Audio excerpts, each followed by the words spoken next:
அண்மை செய்தியை பார்க்கிறோம். தேமுதிக தலைமை அலுவலகத்தில் 100க்கும் மேற்பட்ட போலீசார் பாதுகாப்பு பணியில் தற்போது ஈடுபட்டு வருகின்றனர். நேற்று விஜயகாந்தின் உடலானது தேமுதிக அலுவலகத்தில் அடக்கம் செய்யப்பட்ட நிலையில் பொதுமக்கள் அஞ்சலி செலுத்த அனுமதியானது மறுக்கப்பட்டுள்ளது. விவரங்களை செய்தியாளர் செந்தமிழ் வழங்க கேட்கலாம். செந்தமிழ், விவரங்கள் என்ன? வணக்கம் ராஜலட்சுமி. தேமுதிக தலைவர் மற்றும் நடிகருமான விஜயகாந்தினுடைய மறைவையொட்டி நேற்று அவருடைய உடலானது பூத உடலானது தேமுதிக தலைமை அலுவலகத்தில் கோயம்பேட்டில் அடக்கம் செய்யப்பட்டிருக்கிறது.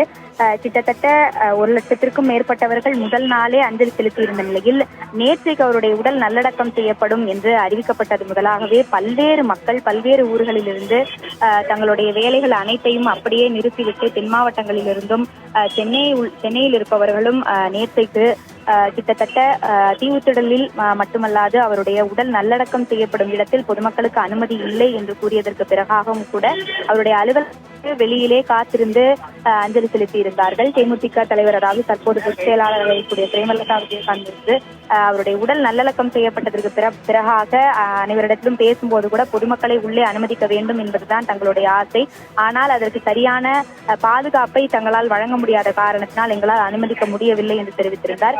இன்றைக்கும் கூட, அதாவது நேற்று அவருடைய உடலானது அடக்கம் செய்யப்பட்டதற்கு பிறகாகவும் கூட காலையிலிருந்தே அதிகாலையிலிருந்தே பொதுமக்கள் தென் மாவட்டங்களில், அதாவது குறிப்பாக சொல்ல வேண்டும் என்றால் தேமுதிக தலைவர் விஜயகாந்த் அவர்களுடைய சொந்த ஊரான மதுரையிலிருந்து பல்வேறு மக்கள், அதாவது கிட்டத்தட்ட 30க்கும் மேற்பட்டவர்கள் காலையிலிருந்தே அவருடைய உடலை காண்பதற்காக, அவருடைய உடல் அடக்கம் செய்யப்பட்டிருக்க அந்த இடத்திற்கு சென்று அஞ்சலி செலுத்துவதற்காக காத்திருக்கிறார்கள். குறிப்பாக சொல்ல வேண்டும் என்றால் நேற்றைக்கு முன்தினம் அஞ்சலி செலுத்தியவர்கள் மட்டுமல்லாது நேற்றைக்கு அஞ்சலி செலுத்தியவர்களும் கூட இங்கே இருந்து 3வது நாளாக அஞ்சலி செலுத்துவதற்காகவும் காத்திருக்கிறார்கள் என்று நம்மிடத்தில் பேசும்போது தெரிவித்தார்கள்.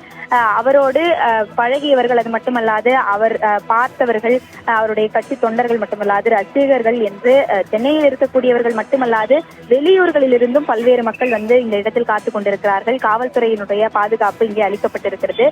கிட்டத்தட்ட 3-4 மணி நேரமாக இதே இடத்தில் நின்று கொண்டிருக்கிறார்கள். நம்மிடத்திலே பேசும்போது பலர் கூறியது, இன்றைக்கு ஒரு நாள் மட்டும் பார்த்து விடுவதற்காவது எங்களுக்கு அனுமதி வேண்டும். நாங்கள் எந்த விதமான கோஷங்களும் எழுப்பாமல் அமைதியான முறையில் அந்த இடத்திற்கு சென்று உள்ளே அவருடைய பூத உடல் அடக்கம் செய்யப்பட்டிருக்கிற இடத்தில் அஞ்சலியை மட்டும் அமைதியோடு செலுத்திவிட்டு வருகிறோம் என்று கூறி, அதாவது போக்குவரத்து நெரிசல் மிகுந்த இந்த கோயம்பேடு சாலையில் காத்திருக்கிறார்கள். போக்குவரத்து நெரிசலையும் வாகனங்கள் அந்த பக்கம் இந்த பக்கம் செல்வதையும் பொருட்படுத்தாமல் அவர்கள் இதே இடத்தில் காத்துக் கொண்டிருக்கிறார்கள். போலீசாருடன் காலையிலிருந்தே பல்வேறு விதமான வாக்குவாதங்களில் ஈடுபட்டார்கள். எதற்காக எங்களை உள்ளே அனுமதிக்கவில்லை, எந்த இடத்தில் இருந்து உங்களுக்கு அனுமதி அளிக்கப்பட்டால் நீங்கள் எங்களை உள்ளே அனுமதித்தீர்கள் என்று பல்வேறு விதமான வாக்குவாதங்களில் காலையில் இருந்து ஈடுபட்டவாறு இருக்கிறார்கள். தற்போது மதுரையில் இருக்கக்கூடியவர்கள் இந்த இடத்தில் சூழ்ந்து கொண்டு எங்களை உள்ளே அனுமதிக்க வேண்டும் என்று போலீசாருடன் பேசி பார்த்தார்கள். பிறகு எங்களுக்கு சரியான அதிகாரப்பூர்வ தகவல் வந்தால் மட்டும்தான் தங்களை உள்ளே அனுமதிக்க முடியும் என்று போலீசார் தெரிவித்ததற்கு பின்பாக அனைவரும் கலைந்து சென்றிருக்கிறார்கள். இருந்தபோதும் இந்த இடத்தை விட்டு வெளியூர்களில் இருந்து வந்தவர்களும் சென்னையில் ஏற்கனவே அஞ்சலி செலுத்தியவர்களும் கூட இந்த இடத்தில் காத்திருப்பது குறிப்பிடத்தக்கது. ராஜலட்சுமி,